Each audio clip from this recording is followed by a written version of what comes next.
Howdy.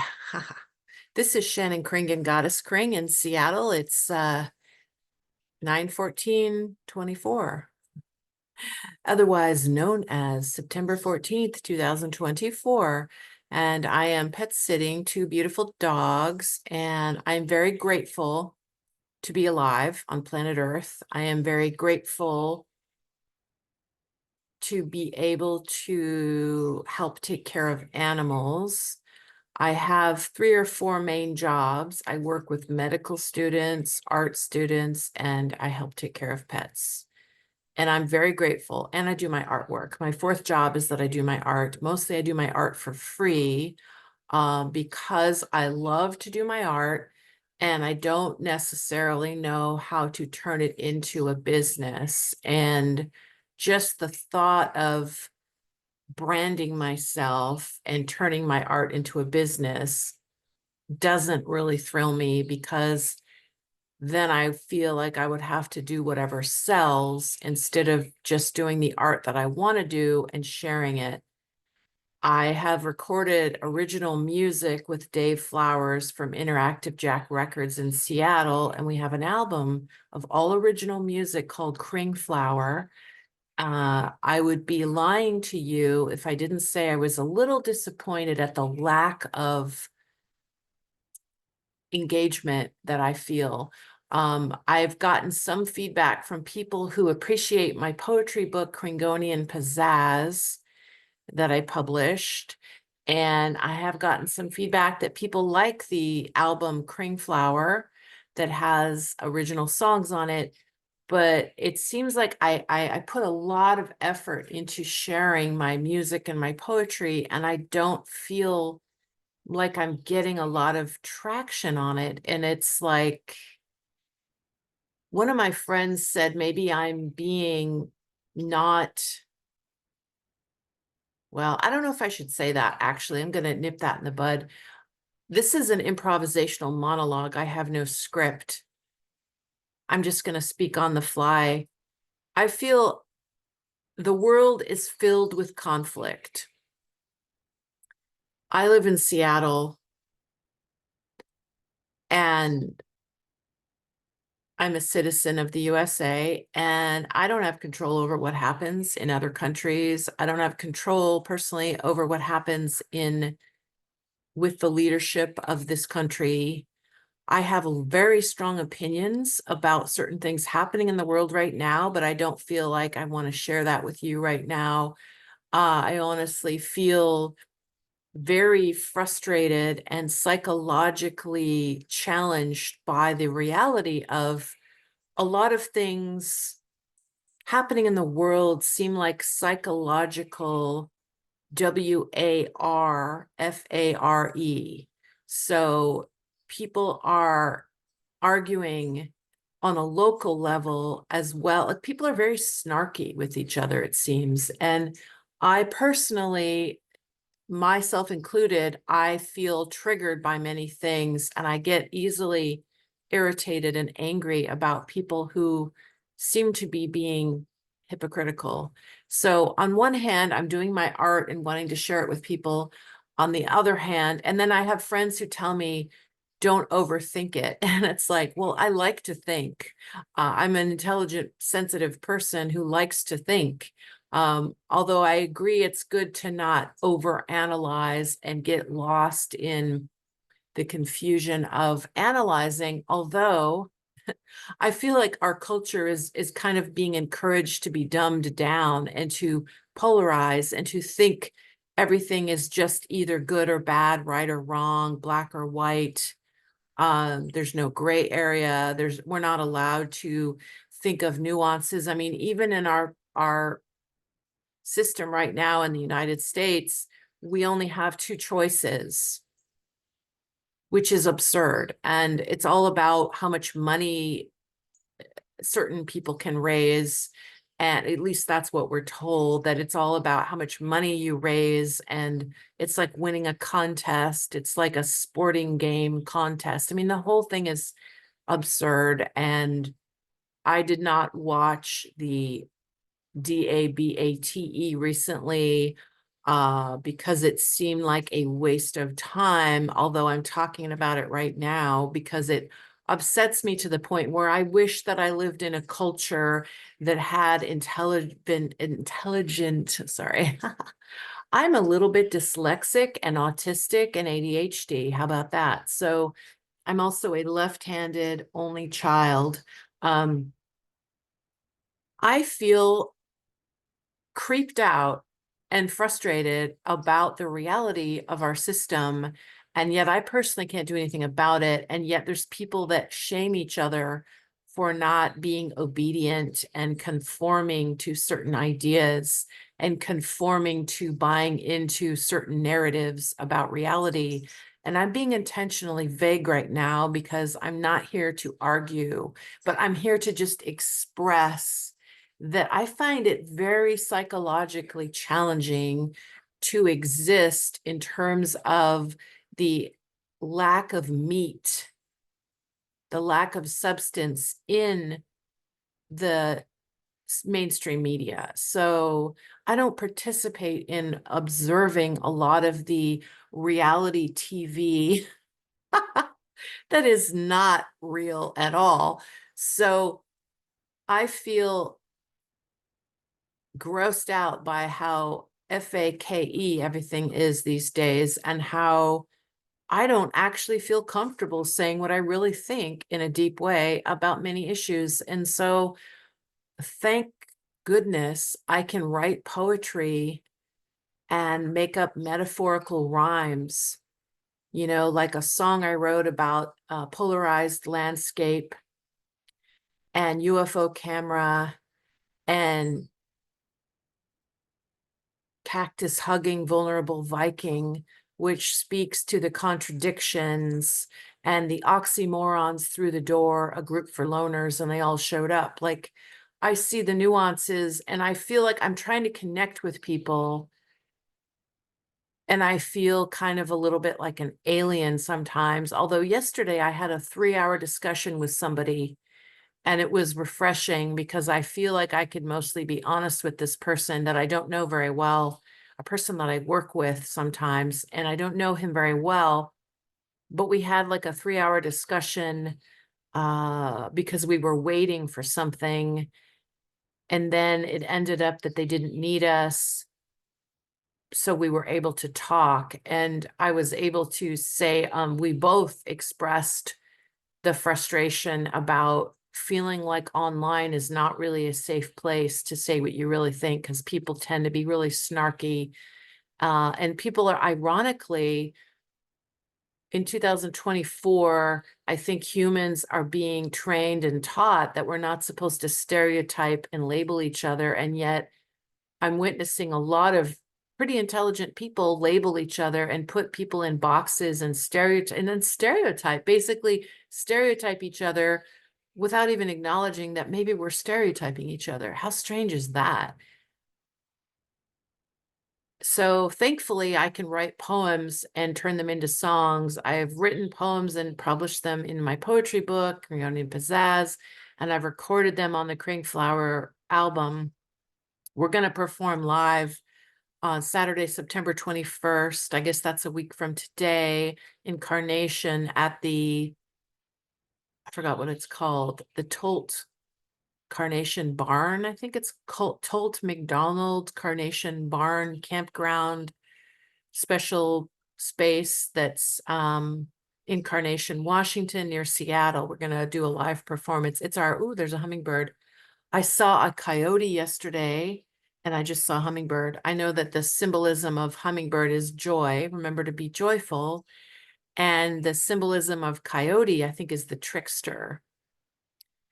The trickster. And a lot of people have said negative things when I acknowledge the beauty of a coyote because, wild animals like coyotes sometimes will eat pets, somebody's dog or cat.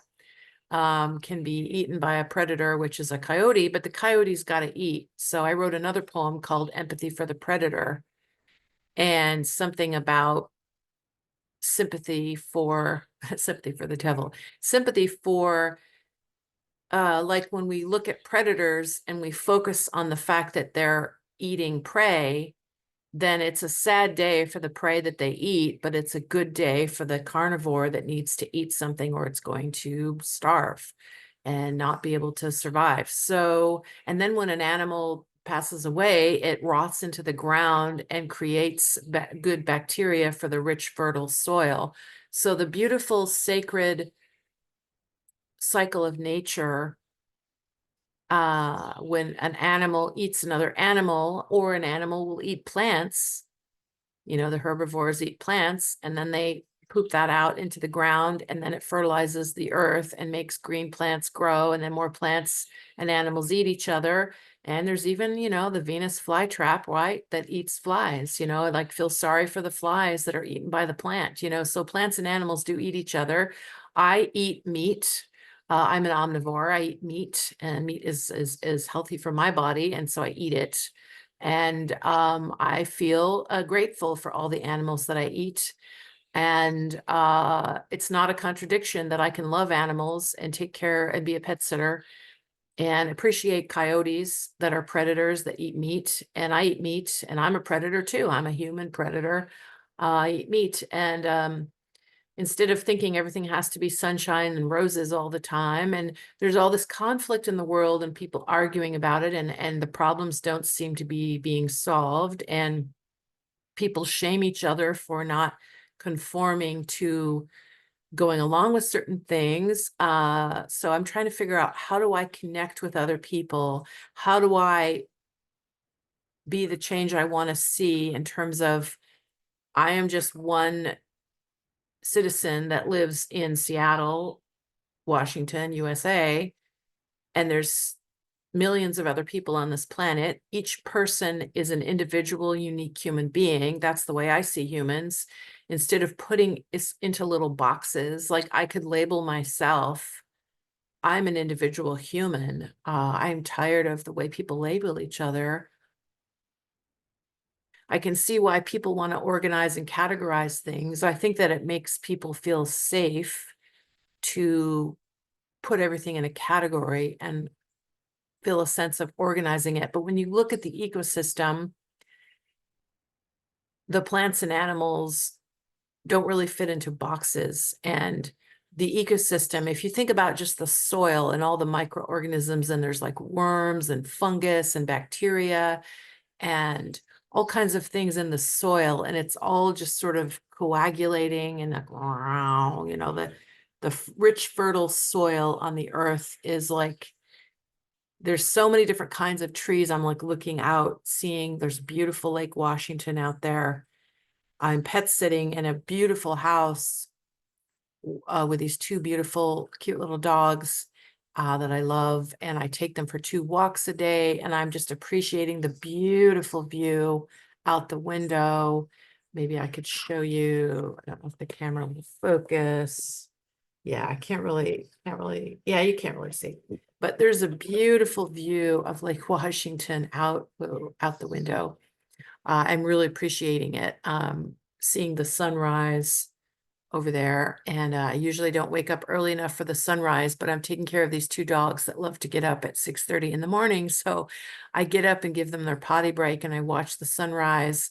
And then I sleep in with the dogs if they want to. And so I'm really grateful, on one hand, that I'm able to record this video, and that I'm alive, and that I'm healthy and I'm strong.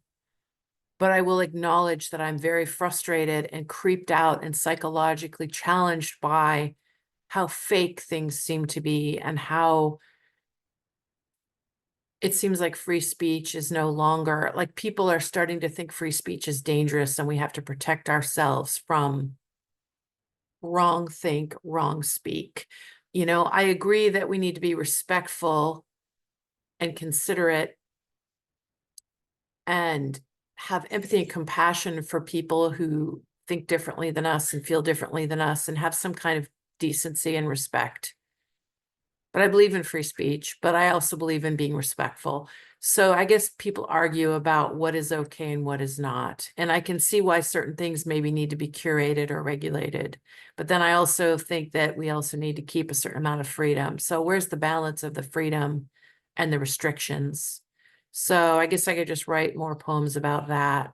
And the coyote, the trickster, I'm going to look up more about the trickster, about how sometimes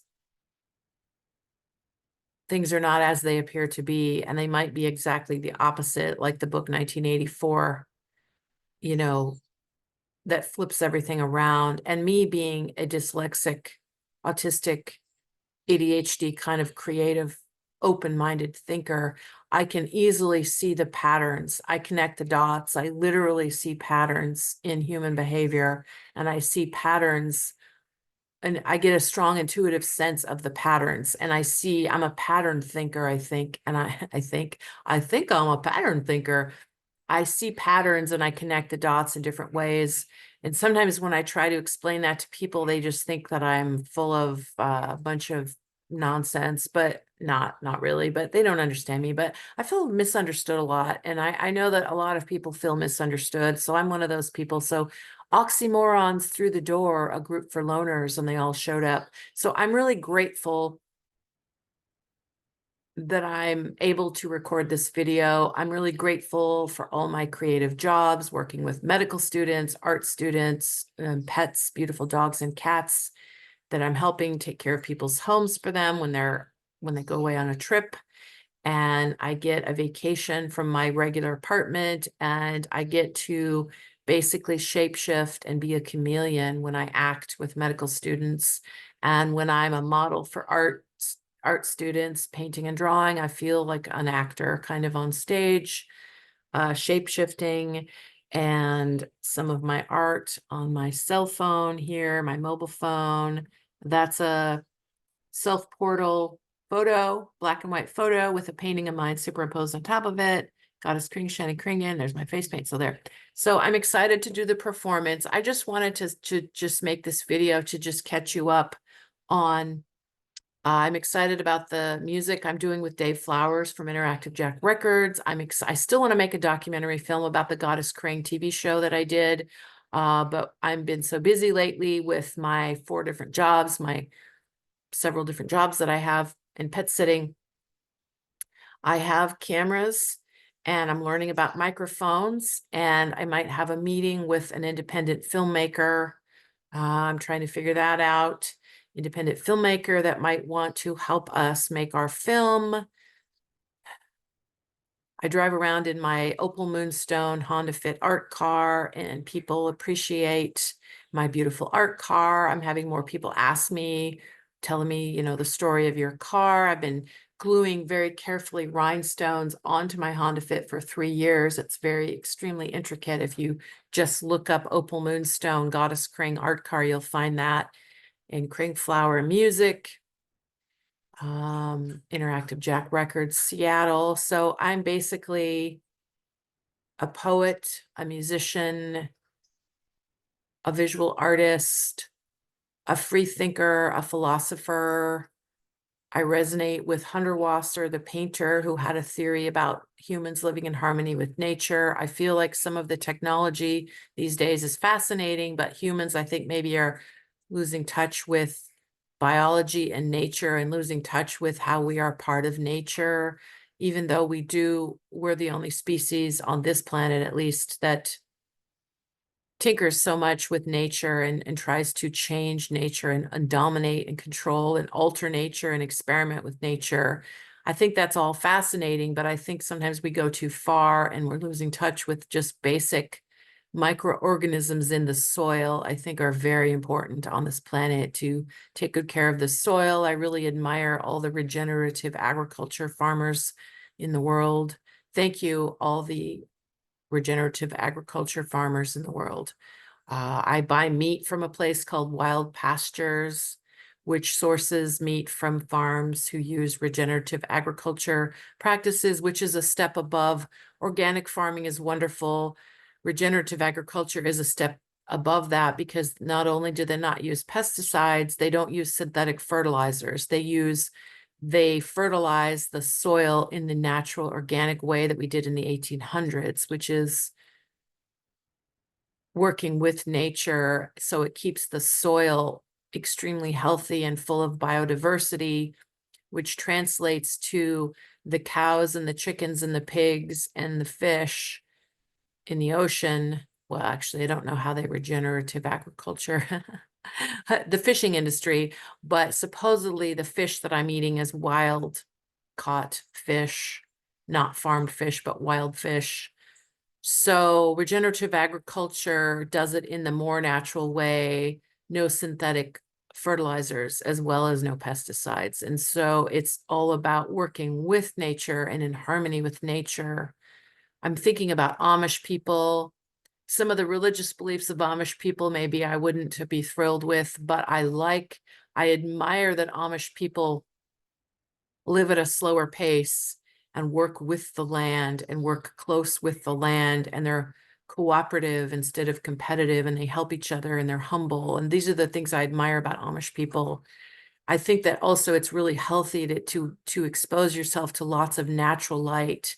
Like I like to not turn a lot of electricity on in terms of lighting. Like right now, I'm enjoying that, I have a lamp on in the living room in here, and I have on the TV for the dogs, I have a bird video, a nature bird video. I don't watch a lot of television, and what I love on TV is all of the 8 and 10 hour videos for dogs and cats that are nature sounds and birds and squirrels and just basically nature videos with no commercials. And I love that. And so thank you to everybody who made these videos for cats and dogs online that are just nature and just nothing but nature. I love that. And I'm enjoying the natural light. So I was going to say Amish people, one thing I think is really healthy about Amish people is that they don't use electricity, so that they have like their kerosene lanterns and candles and literally natural light, and they get up with the sun and go to sleep with the sun. And I think that there's something really nice and harmonious and natural about being close to nature, staying literally close to nature in terms of natural light and walking barefoot on the earth. And when I walk the dogs I walk many different dogs, and I take care of cats also. And I walk, if a cat wants to walk with me, I'll walk with a cat. My mom and dad divorced when I was 5, but all 3 of us walk cats. We walk cats. I come from a cat walking family. Maybe I should write a song about cat walkers. um, so when I walk dogs, I'm mindful of how good the air smells and the plants and the animals and I also volunteer somewhere in nature, and I love the smell of the pigs and the goats and the chickens and the cows and the lions and the tigers and the bears. I love all of the different smells. I enjoy the smell of nature, the smell of soil, the smell of all the different plants, the rosemary, the lavender, the flowers, the sound of a hummingbird. I appreciate all of the biodiversity in nature. I also appreciate all of the humans. Every single human is unique. And yeah, we fit into categories of male and female and everything in between. And we fit into ethnicities and religions and different body types and sizes and shapes. I'm a figure model for artists. And so I notice all the different models of ethnicities and ages. I'm one of the older models. I'm 55 years old and I'm a figure model. And I am comfortable being a figure model as long as they want to keep drawing me when, my hair is going to turn silver. It's already getting silver streaks. I'm getting silver streaks in my hair. I've got my Tom Petty button on and my Tom Petty t-shirt on. Tom Petty widens my jetty. Tom Petty is a symbol. So I'm going to keep modeling for as long as they want to keep drawing me and painting me. I will definitely keep taking self-portraits probably for the rest of my life. To just be an expressive human. Tom Petty symbolizes to me to follow your heart, follow your dreams, do what you love. Damn the Torpedoes is the name of one of his albums. It's kind of like, don't let the naysayers get you down. Keep doing what you love. Be strong, be authentic, keep your heart and soul thriving and alive. And so that's all I wanted to say for today. I'm going to wrap this up. This is Shannon Kringen, Goddess Kring in Seattle. Please listen to my music, look at my poetry book, Kringonian Pizzazz, look up my Opal Moonstone art car. The things I love in life are my creative. I think even if I was an extremely wealthy person, I would still be doing a lot of what I'm already doing. I still want to do my art. I would still want to take care of animals. I would still want to be close to nature. I would probably get another car and paint it. I have a black Honda Fit that's covered in rhinestones. I would get a white car and paint it. And maybe I would get a third car, and I would probably have a few experimental art cars. Maybe if I was extremely wealthy, I would buy myself a house and I would still live close to nature and do my art and share it with people. I would just still be wanting to, I guess if I was extremely wealthy, I would just be doing my art full time, but I still want to take care of plants and animals in some way. And I just want to do my art. I guess I just want to do my art and take care of plants and animals. In whatever capacity that I can. I'm a very earthy, natural kind of person. So I just wanted to share where I'm at right now. I mean, every day I'm in a slightly different mood. It's now September 14th, 2024. I imagine I'll feel different tomorrow, but for now, that's how I feel. I am in synergy, in harmony with Hundertwasser, the painter, philosopher, believed in being in harmony with nature, and no real straight lines in nature, although maybe snowflakes look kind of like straight geometric patterns. Maybe there are a few straight lines in nature, but mostly nature is very curvy and very biodiverse and like organic, and like there's order and chaos, there's yin and yang, there's all of that jazz. So I'm fascinated by all of that, and I love being a Homo sapien on planet Earth who speaks English, I guess. And I'm an individual, and you are an individual, and we're all individual humans, and we're all like, literally like our fingerprints are different, and we're like each person is a snowflake, and everything seems to be a paradox also, which is interesting. And yeah, so have a good day, everyone. Bye for now. Thanks for being here with me. Yay. Now I'm going to go take the dogs for a walk out in nature. Bye for now. Good luck. Hope you're doing what you love.